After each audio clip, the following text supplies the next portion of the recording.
जीवन के सत्य की पहचान होनी चाहिए। इसलिए ज्ञान मुद्रा में और ज्ञान इसलिए क्योंकि प्रपन्न पारिजाता है। महर्षि वेदव्यास जी कहते हैं कि जो प्रपन्न हो जाता है भगवान को, वो पारिजात कल्पवृक्ष के नीचे बैठता है। पारिजात कल्पवृक्ष को कहते हैं। भक्त कभी अपने को दीनता में जीता नहीं है। दैन्य उसकी सरलता तो हो सकती है, लेकिन दीनता उसके जीवन में आए तो निश्चित रूप से वो परमात्मा की महिमा का अपमान करता है। जो परमात्मा सर्वगुण संपन्न है, जो परमात्मा सर्वसमर्थ है, जो परमात्मा संपूर्ण ऐश्वर्य का अधिकारी है, उस परमात्मा के साथ मेरा और आपका नाता जुड़ा हो और हम अपने को बहुत गरीब, बहुत कंगाल, बहुत दीन, बहुत दुखी ये सब अनुभव करने का प्रयत्न करने लगे तो निश्चित रूप से मानव जीवन को प्राप्त करने की सार्थकता को सिद्ध नहीं कर रहा है। समय समय पर मनुष्य होने के कारण ऐसा भाव आएगा, क्योंकि हम सब लोग साधक हैं, चल रहे हैं अध्यात्म के मार्ग पर, लेकिन अधिकांश रूप से जब जब आवरण आ जाएं, उन आवरणों को हटाने का व्यक्ति को प्रयत्न करना चाहिए। भगवान श्री कृष्ण ने कहा, अर्जुन कर्म करो, बिना कर्म के हुए जीवन चलेगा नहीं। नियतम कुरु कर्मत्वम कर्म ज्यायो हे कर्मणा। न कर्म करने की अपेक्षा कर्म करना ये अच्छी बात। किसी आदमी ने सोचा कि कर्म करने की बात कह दी भगवान ने, अब कर्म करना चाहिए, और वो उन कर्मों का विभाजन नहीं कर सका कि वो अच्छा कर्म है कि बुरा कर्म है। इसलिए शब्द पर विचार करिएगा। भगवान ने सबसे पहले कह दिया कि कर्म तो करना है, क्योंकि अकर्म की अपेक्षा, आलसी की अपेक्षा जो कर्मठ व्यक्ति है वो ज्यादा ठीक है। लेकिन कर्म कौन सा करना चाहिए, तो तुरंत पहले ही कह दिया नियतम कुरु कर्मत्वम, जो नियत कर्म है। नियत का अर्थ है जो शास्त्र ने कहे हैं, जो संत ने कहे हैं, जो पूर्वजों ने कहे हैं, जो पुण्य पुरुषों ने कहे हैं, और जो आपके ही कुल में उत्पन्न हुए किसी श्रेष्ठ पुरुष ने कहे। उनके द्वारा कहा हुआ जो कर्म है या किया हुआ कर्म है वो नियतम। किसी आदमी ने कहा कि नहीं जो मन में आएगा सो करेंगे हम, तो शास्त्र विरुद्ध करोगे ना। यदि शास्त्र विरुद्ध किया तो परिणाम क्या होगा। यह शास्त्र विधि मुत्सज्य वर्तते काम कारतः न सिद्धिम वाप्नोते न सुखम न पराम गति। भगवान ने कहा जो नियत कर्म नहीं करेगा, मन में आया सो करने लगेगा। मन ने कहा कि चलो सुरापान करें, बड़ी कठिनाई। और फिर कई बार ऐसे लोग मिल जाते हैं, हमारे यहां शास्त्रों में सोमरस का वर्णन आया। वो आयुर्वेद की दृष्टि से पिछले दिनों में पतंजलि पीठ में स्वामी रामदेव जी के आमंत्रण पर मैं बार बार जाता हूं। उनकी मेरे प्रति बड़ी श्रद्धा है, आप कल्पना नहीं करेंगे। एक प्रवचन में तो उन्होंने मुझे अपने गुरु और पिता के रूप में लोगों के सामने कहा। मैंने उन्हें बहुत समझाया कि भाई इतनी बड़ाई वाली मत क्या करो, आप बड़ाई करोगे और हमारा अहंकार बढ़ जाएगा, तुम तो योगाग्नि में जला दोगे अपने सब पाप दोष, और मैं कहीं भस्म न हो जाऊं, इसलिए मेरी बड़ाई बहुत मत करो। यहां भी मैंने प्रभुदास जी को भी कहा और सबको कहा, क्योंकि लोगों को ज्ञात नहीं है कि जो आदमी अपनी बड़ाई अपने कानों से सुनता है उसका पुण्य कम होता चला जाता। इसलिए पुण्य तो करने का अवसर ही नहीं मिलता। आप सबके कारण निरंतर पब्लिक में घूम रहे, 50 वर्ष 8 महीने और 20 दिन हो गए प्रवचन करते, सेवा करते, शब्दों की पुष्पों की वर्षा करते। प्रवचन करता नहीं हूं, मैं बता चुका हूं आपको। तो भगवान ने कहा नियतम कुरु कर्मत्वम। अर्जुन, लोगों की देखा देखी मत करना। लोगों की देखा देखी से बड़ी कठिनाई होती है। हमने देखा है कि सड़क पर बारातें निकलती हैं, जान निकलता है, विवाह के लोग इकट्ठे होते हैं, उसमें पहले 2-3 आदमी नाचना शुरू करते हैं। उसके बाद वो नाचने वाले फिर एक दूसरे को पकड़ पकड़ कर संख्या बढ़ाते जाते हैं, और उसमें कई बार वयस्क और वृद्ध लोग जिनकी बिल्कुल इच्छा नहीं है और वो उसको अच्छा मानते भी नहीं है, लेकिन अब क्या करें, कि देखा देखी उनको भी नाचना पड़ता है। देखा देखी ने आत्मसम्मत, बुद्धि सम्मत, शास्त्र सम्मत, ग्रंथ सम्मत और बुद्ध और अपने पूर्व श्रेष्ठ पुरुषों के आचरण सम्मत, इनके द्वारा जो सम्मति मिलती है वही वास्तव में नियतम कुरु कर्मत्वम। भगवान श्री कृष्ण ने कहा ऐसे जो श्रेष्ठ कर्म हैं, नियत हैं, जिनकी बहुत बड़ी संख्या भी दी गई है, जिनकी विवेचना भी बहुत की गई, उन कर्मों को करना चाहिए। अर्जुन ने कहा यदि किसी व्यक्ति ने आपकी ये बात नहीं मानी, नियत कर्म उसने नहीं किए तो क्या होगा? तो भगवान ने कहा यह शास्त्र विधि मुत्सृज्य वर्तते काम कारता। अपनी कामनाओं के पीछे चलता हुआ भागता हुआ आदमी यदि शास्त्र विरुद्ध कर्म करेगा तो कर तो इसलिए रहा है कि सुख मिले, शराब और दारू इसलिए पी रहा है कि सुख मिले, लेकिन बड़ी कठिनाई हुई कि नशा चढ़ गया और गिर गया सड़क के किनारे नाली में और कपड़े गंदे हो गए। बड़ी कठिनाई होती। मैंने एक ऐसे दारू पीने वाले व्यक्ति को एयर इंडिया के विमान में मैं जा रहा था बंबई से दिल्ली, उसने एयर होस्टेस से कहा कि मुझे 500 रुपए देता हूं, मुझको एक सिगरेट दे दो। उसने कहा भाई यहाँ तो प्रोहिबिटेड है, यहाँ सिगरेट कहाँ है, नॉन स्मोकिंग है पूरा। लेकिन वो बार बार उस महिला को तंग कर रहा और इतने भद्र लोग बैठे थे, कोई उठा नहीं। मुझे पता नहीं, मैं उन दिनों केवल लकड़ी की पावड़ी पहनता था, अब पैरों में कुछ थोड़ी कठिनाई हुई इसलिए मैं चप्पल पहनने लगा। मुझे कभी किसी पर उद्वेग होता नहीं, पर उसका ये असत आचरण देखकर मुझको बड़ी पीड़ा हुई और मैंने खड़ाऊ उठाया, मैंने कहा कि मैं तुमको पीटूंगा। वो चुपचाप बैठ गया। मैंने कहा कि आप लोगों के घर में बहन बेटियां नहीं है कि आपको उठना चाहिए था किसी को? एक सन्यासी के मन में आया, वो चुपचाप बैठ गया। चुपचाप बैठने के बाद मैं तो जानता ही नहीं हूं कि वो कौन है, न वो मुझे जानता है, लेकिन शराब के नशे में आंखें बंद कर कहता है 2 लोग अच्छा बोलते हैं हिंदुस्तान में, एक आचार्य रजनीश और दूसरा स्वामी सत्यमित्रानंद। उसको पता नहीं कि मैं सत्यमित्रानंद हूं। अक्षर का लड़का मालूम पड़ता था, सोने की बटन थी, रोलेक्स घड़ी थी, बहुत अच्छा सूट था। मुझे उस पर बड़ी दया आई क्योंकि उसने उल्टी कर दी, सारे कपड़े उसके गंदे हो गए। अब उसको वहां टर्मिनल तक ले जाने के लिए कोई तैयार नहीं था। मैंने कहा भाई इसको मैंने ही डांटा है तो ये मेरा धर्म है कि मैं इसको पुचकार के ले जाऊं, इसलिए मैं धीरे धीरे उसको ले गया। कोई परिचित आदमी मिल गया, मैंने कहा भाई इस समय ठीक स्थिति में नहीं, इसको ठीक से ले जाओ। अब वो वर्तते काम कारता, उसने ऐसा सोचा होगा कि जो कुछ मैं कर रहा हूं बहुत अच्छा कर रहा हूं, पैसे भी बिगड़े, वस्त्र भी बिगड़े, अपमान भी हुआ, इसलिए कर्म करते समय विचार कर लेना चाहिए परिणाम क्या होगा। यह शास्त्र विधि मुत्सृज्य वर्तते काम कारतः। केवल अपनी कामना में बंधा हुआ व्यक्ति अपनी दृष्टि को, अपने चरण को, अपने हाथ को, अपनी जिह्वा को, अपने चिंतन को जब गलत रास्ते पे ले जाता है तो उसका परिणाम होता है न सिद्धि मवाप्नोति, उसको कार्य की सिद्धि नहीं मिलती, उसको सुख नहीं मिलता है। और इतना ही सुख नहीं मिलता है, न पराम गतिम, उसे परागति तो कभी मिल ही नहीं सकती। इसलिए हम सब लोगों को भगवान श्री कृष्ण ने कहा नियतम कुरु कर्मत्वम, जो शास्त्र विहित कर्म है वो करो। आज मैं इस श्लोक को फिर से पढ़ रहा था।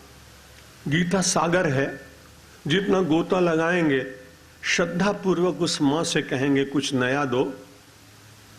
कई बार आप भी अपने अपने परिवारों में जब छोटे रहे होंगे तब आपने अपनी मां से कहा होगा कि पूरी खाते खाते बहुत दिन हो गए, अब तो हमको कोई नया पदार्थ खिला।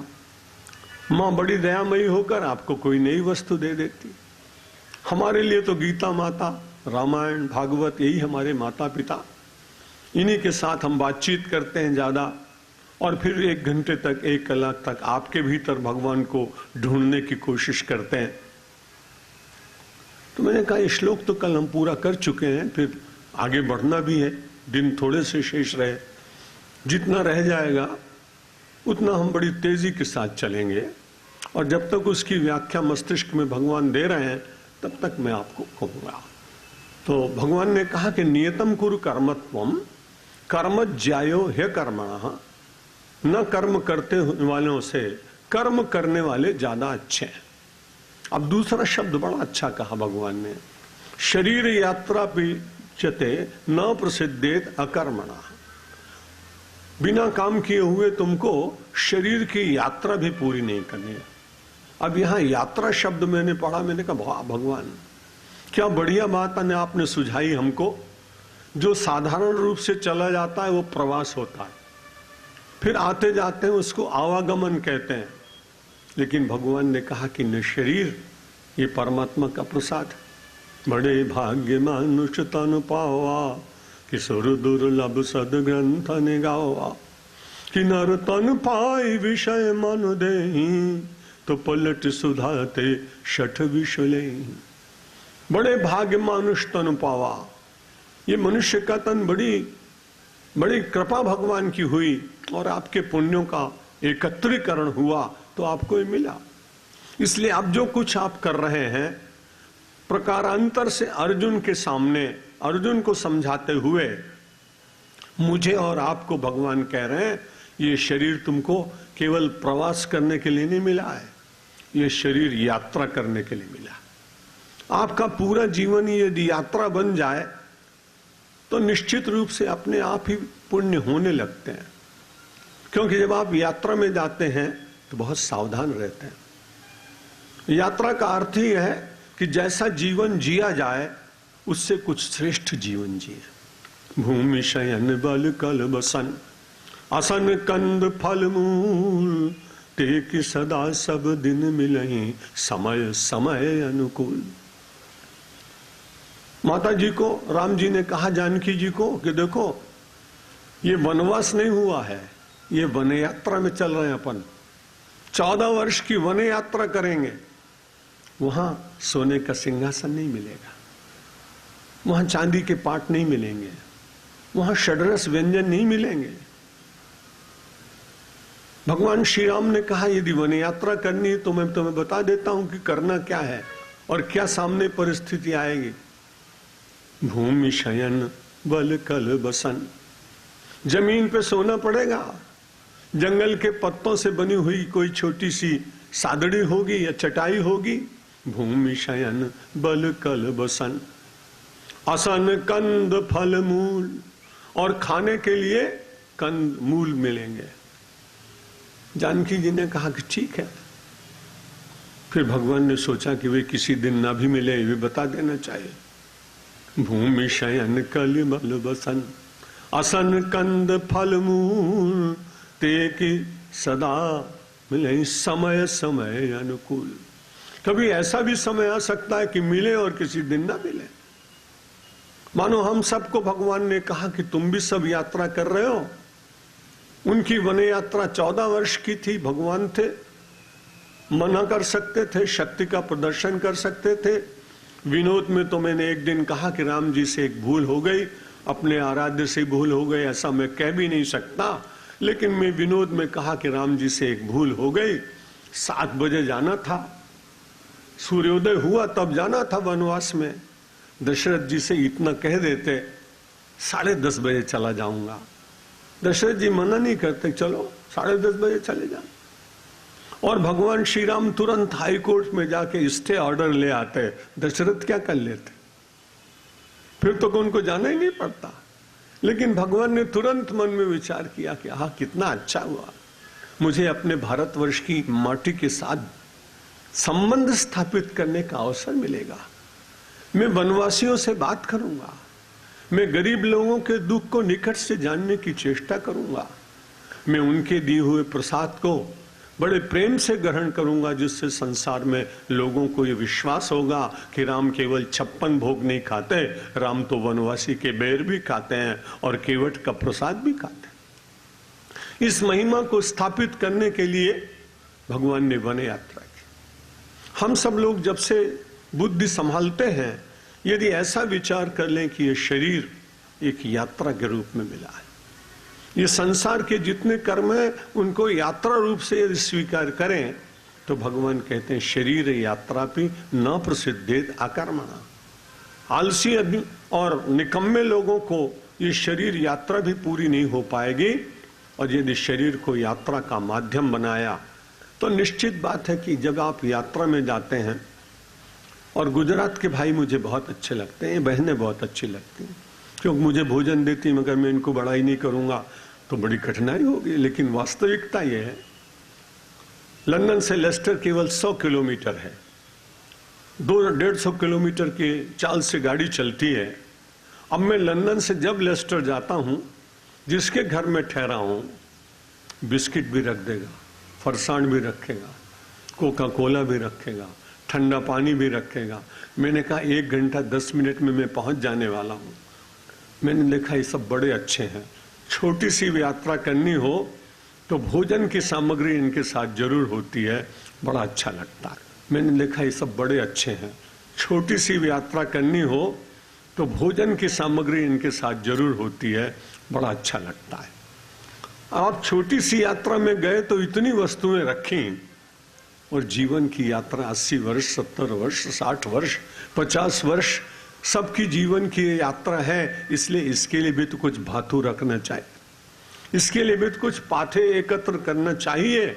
इसलिए भगवान ने कहा जीवन जीवन नहीं है, जीवन यात्रा है। इस जीवन यात्रा के आध्यात्मिक साथी कौन है? प्रार्थना, जप, संध्या, सद्ग्रंथों का स्वाध्याय, सत्पुरुषों के साथ बैठना, ध्यान करना, योगाभ्यास करना, तीर्थ यात्रा करना, दान करना। इतने पाथे बताए, जिसकी जहां रुचि हो उस पाथे को लेकर और अपनी जीवन यात्रा को चलाने का प्रयत्न करना पड़ता है। महाभारत का युद्ध हो गया। एक दिन बहुत ज्यादा उदास हो गए धर्मराज युधिष्ठिर। युधिष्ठिर के साथ भगवान की बातचीत कम होती थी, क्योंकि हरदम मन में विचार रहता था कि ये भगवान है, भगवान के साथ ज्यादा बातचीत नहीं करते। अर्जुन हरदम भगवान के साथ बात करता था।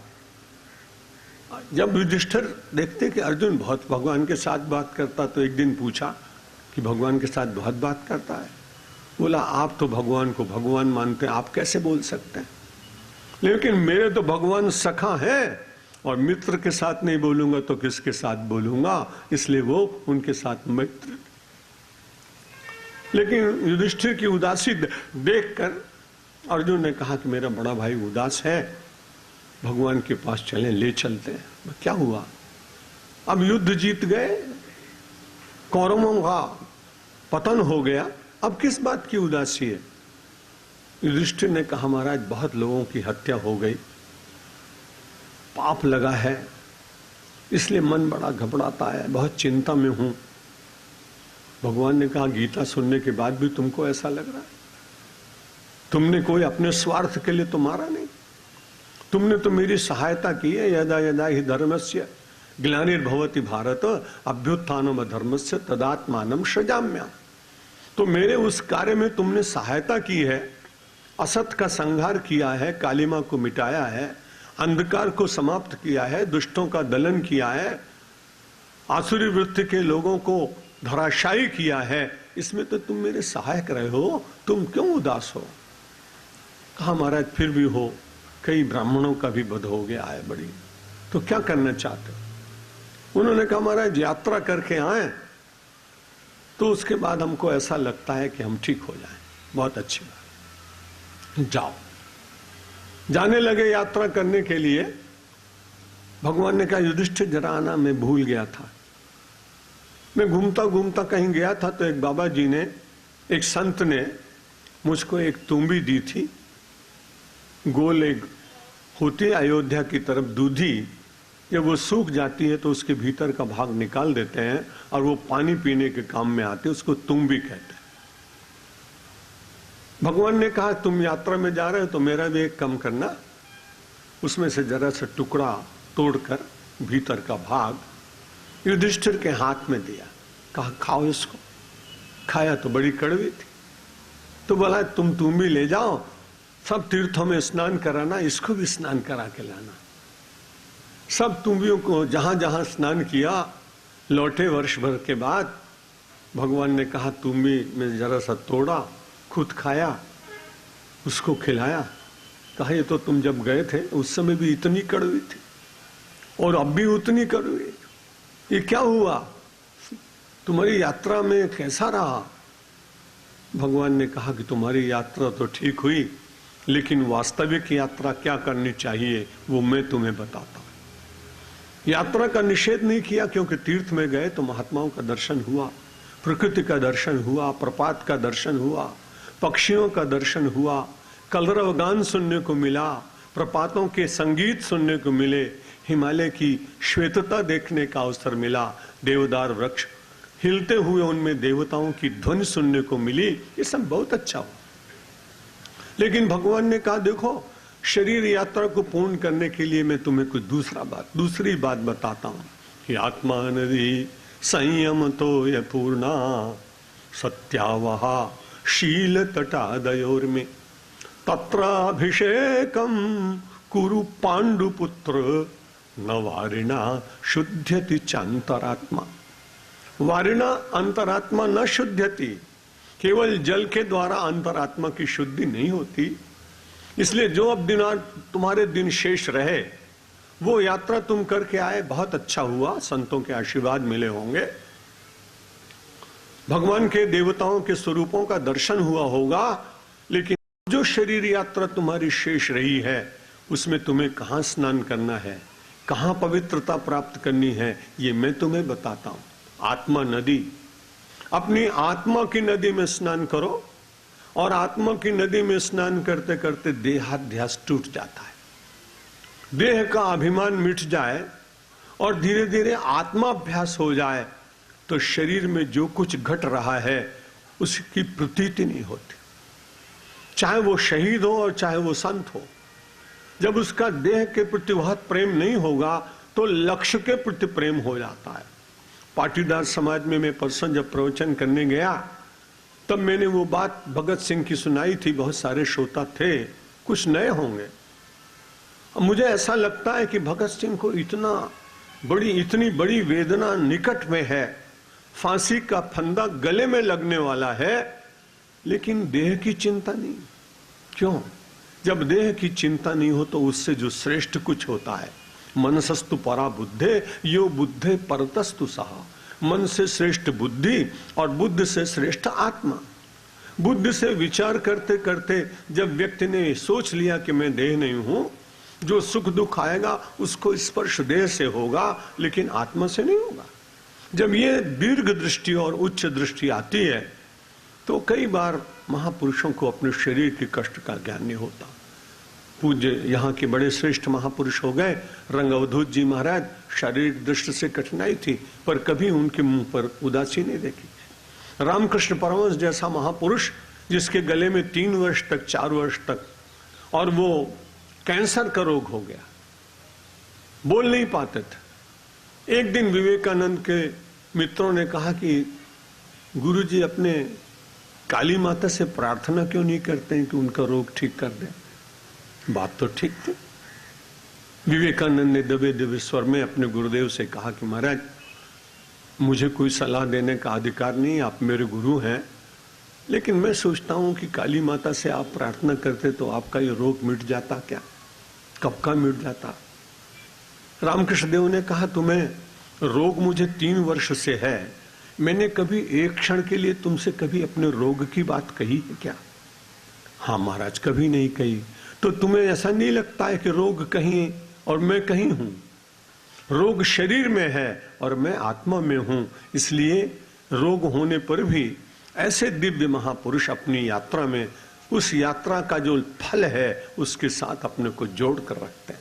आत्मा नदी संयम तो ये पूर्णा, उस आत्मा की नदी में संयम का पानी बहना चाहिए, सत्यावहा, और उसमें सत्य की उर्मियां उठनी चाहिए, सत्य की लहरें उठनी चाहिए। सत्य आत्मा नदी संयम तोय पूर्णा सत्यावहा शील तटादयोर्मी, शील और दया उसके तट होने चाहिए। तत्राभिषेकम कुरु पांडुपुत्र युधिष्ठिर, अब बचे हुए जीवन की यात्रा में इस नदी में स्नान कराओ। नवारिणा शुद्धति चांतरात्मा, केवल वारि के द्वारा, जल के द्वारा अंतरात्मा की शुद्धि नहीं होती है।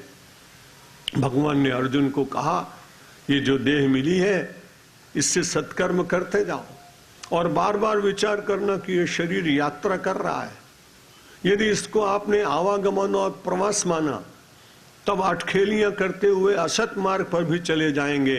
लेकिन यदि बुद्धि में थोड़ा सा चिंतन हुआ कि देह मिली है, ये यात्रा का साधन है, साधन को अशुद्ध नहीं करना चाहिए, साधन के भीतर दोष नहीं आने चाहिए, प्रारब्ध के कारण कुछ भूलें होंगे भी, उसकी चिंता मत करिए। जो भूल हो जाए रोज भगवान के सामने प्रार्थना करिए कि महाराज मैं तो चाहता हूं मेरा शुद्ध जीवन हो, पर मेरे पूर्व जन्म के संस्कार, परिवेश, परिस्थितियां, भोजन, काल, देश, इन सब के कारण मुझसे जो भूल हो जाती है मैं उसके लिए आपसे क्षमा मांगता हूं। भगवान ऐसी शक्ति दो कि दोबारा ना हो। और यदि ऐसा प्रार्थना करते रहेंगे तो आप निश्चित मानिए आपके भीतर इतना बल आ जाएगा कि दोष की जानकारी होते हुए तत्काल आप बच जाएंगे। मैं तो नित्य प्रवास करता हूं तो मैं देखता रहता हूं अपने चालक को। मुझे डर लगता है कि छोटा सा एक पशु आ रहा है सामने, और कभी थोड़ा 79 वर्ष की आयु हो गई इसलिए मुंह से शब्द भी निकल जाता, अरे, लेकिन वो ड्राइवर बड़े शांति से चलाता हुआ, और जब बिल्कुल निकट आ गया पशु, मुझे लगा कि अब ये मरेगा, इसको असावधान जैसा दिख रहा है, लेकिन वो इमरजेंसी ब्रेक मारता है और तुरंत वो पशु निकल जाता है और कोई दुर्घटना नहीं होती। तो भगवान का स्मरण इसलिए भी करना चाहिए कि जब बिल्कुल बुराई के निकट पहुंच जाए तो इमरजेंसी ब्रेक मार दे तो बुद्धि भगवान की तरफ चली जाए, परिस्थितियां अपने स्थान में रहे। नहीं तो नियतम कुरु कर, भगवान ने कहा नियत कर्म करो, शास्त्र विहित कर्म करो, जीवन को एक यात्रा मान लो, पाथे इकट्ठे करते चले जाओ।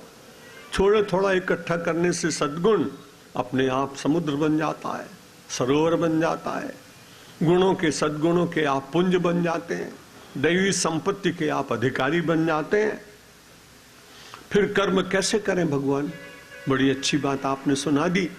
अग्रिम श्लोक में भगवान ने कहा यज्ञार्थात् कर्मणोऽन्यत्र लोकोऽयं कर्म बंधनः तदर्थम कर्म कौन्तेय मुक्त संग समाचर। अर्जुन को बार बार समझाते रहते हैं, कहीं पार्थ कह देते हैं, आज यहां कौन्तेय कह दिया। कोई आदमी हो उसको अपने माता पिता की याद दिला दो ना तो उसको तुरंत शौर्य आ जाता है। मैंने स्वयं इसका अनुभव करके देखा है। उदयपुर के महाराणा भगवत सिंह जी जो विश्व हिंदू परिषद के अध्यक्ष रहे कुछ काल तक, और मैं विश्व हिंदू परिषद का परमात्मा की कृपा से संस्थापित ट्रस्टियों में एक ही बचा हूं, और जितने थे सब भगवत धाम में चले गए। तो उन्होंने मुझसे बड़ा आग्रह किया कि महाराज आप हमारे यहाँ एक बार उदयपुर में हमारे महल में आप नवरात्र करें तो बड़ा अच्छा है। बड़े सरल थे, मेरे प्रति उनका बड़ा आदर भाव था। मैं ठहर गया। अब मेरे सामने एक पिंजरा था चांदी का, उसमें एक तोता पोपट था। वो मुझे रोज बड़ी सवेरे जब उठो तो मेरी तरफ आवाज करता देखता। मैंने समझ लिया कि ये कहता है मुझसे कि जरा दरवाजा खोलो मैं जाऊं। मुक्ति का उपदेश देते घूमते हो, तुम्हारे सामने एक पक्षी बंधन में पड़ा, उसे खोल नहीं सकते तुम। लेकिन मैं अतिथि दास, मैं कर नहीं कर सकता। एक छोटा सा बालक एक दिन दर्शन करने आया, बड़ा प्यारा था बच्चा। मैंने कहा कि क्या नाम है? उसने बताया शार्दुल सिंह। मैंने कहा कौन है तुम्हारे पूर्वज? बोले सिसोदिया वंश के राणा प्रताप। बड़ा अच्छा लगा। मैं उसकी पीठ पे हाथ फेरा। मैंने कहा तुम तो बड़े वीर संतान हो, वीर पुरुषों की, ये पिंजरा खोल सकते हो क्या? 1 मिनट में उसने पिंजरा खोला और पोपट उड़ गया। मुझे बड़ा अच्छा लगा और मुझे लगा देखो भगवान इसीलिए कह रहे कौन्तेय तू साधारण नहीं है। उस बालक को मैंने कहा कि तू राणा प्रताप का वंशज है, तो छोटे से बालक का रक्त में वो शौर्य जग गया, उसकी भुजाएं फड़कने लगी, उसको अपने कर्म के प्रदर्शन करने की इच्छा जग गई। भगवान ने सोचा कि अर्जुन को भी कौन्तेय कहना चाहिए और ये कहना चाहिए कि देख तेरी माँ ने कितने बड़े कष्ट उठाए, लेकिन अपने नियम और अपने व्रत का कभी परित्याग नहीं किया। और अर्जुन एक दिन तो तेरी माँ ने मेरे बहुत प्रार्थना करने पर भी मेरा प्रस्ताव स्वीकृत नहीं किया। आप सबको याद होगा वो दृश्य जहां श्री कृष्ण पिघल उठे एक दिन और मन में विचार किया कि अब कुंती को और कुंती के पुत्रों को कोई कष्ट नहीं रखने दूंगा, मैं अपनी भगवती शक्ति से इनके सारे जितने प्रारब्ध के कर्म है सबका क्षय करूंगा। और बड़ी तैयारी के साथ पहुंचे भगवान उस दिन। कुंती से कहा, तू मेरे पारिवारिक मेरा संबंध तुम्हारे साथ, तुम भगवान भी मुझे मानती हो, ठीक है, आज मैं बड़ी तैयारी के साथ आया हूं। बोले सामान वामान तो कुछ दिखाई नहीं पड़ता, कैसी तैयारी? बोले मानसिक तैयारी के साथ आया हूं। कैसी तैयारी? आज मैंने निश्चय किया है कि पांडवों और कुंती का सारा कष्ट मैं दूर कर दूंगा। बोले पांडवों की बात जाने दो, आप मेरे साथ बात करो। हाँ, तो तुम्हारे कष्ट दूर कर दूंगा, सदा सदा के लिए कभी जीवन में विपत्ति नहीं आएगी। कुंती ने कहा, आप बड़े कृपालु हैं, प्रस्ताव कोई आदमी रखता है उसको स्वीकार करना न करना, जिसके सामने प्रस्ताव रखा गया उसके ऊपर। इसलिए मुझे आपके इस प्रस्ताव पर विचार करने का अवसर तो दो। कैसी अद्भुत बात! हम आंखें बंद करके भगवान का ध्यान करते हैं और कुंती उस समय आंखें बंद करके ध्यान तो कर रही है और श्री कृष्ण सामने बैठे बैठे कुंती को देख रहे हैं। ऐसा लगा मानो कुंती भगवान श्री कृष्ण के ध्यान में और आनंद से कुछ विचार कर रही होगी, आंखें खुली। श्री कृष्ण भगवान ने कहा, बोलो मेरा प्रस्ताव स्वीकृत? ना, क्षमा करूंगा।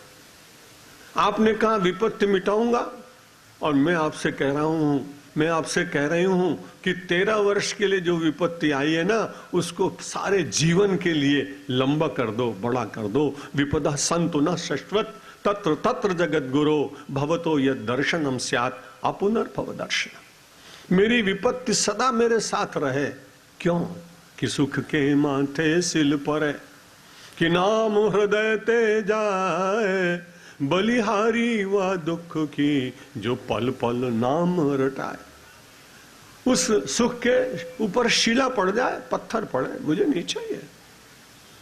क्योंकि जब विपत्ति आएगी तो एक लाभ मुझे होता है, श्री कृष्ण तुम तुरंत मेरे सामने आ जाते हो। विपत्ति मिटाने के बाद तुम आओगे नहीं, मुझे मालूम है, क्योंकि जब सुख मिलने लगेगा तो मैं सुख में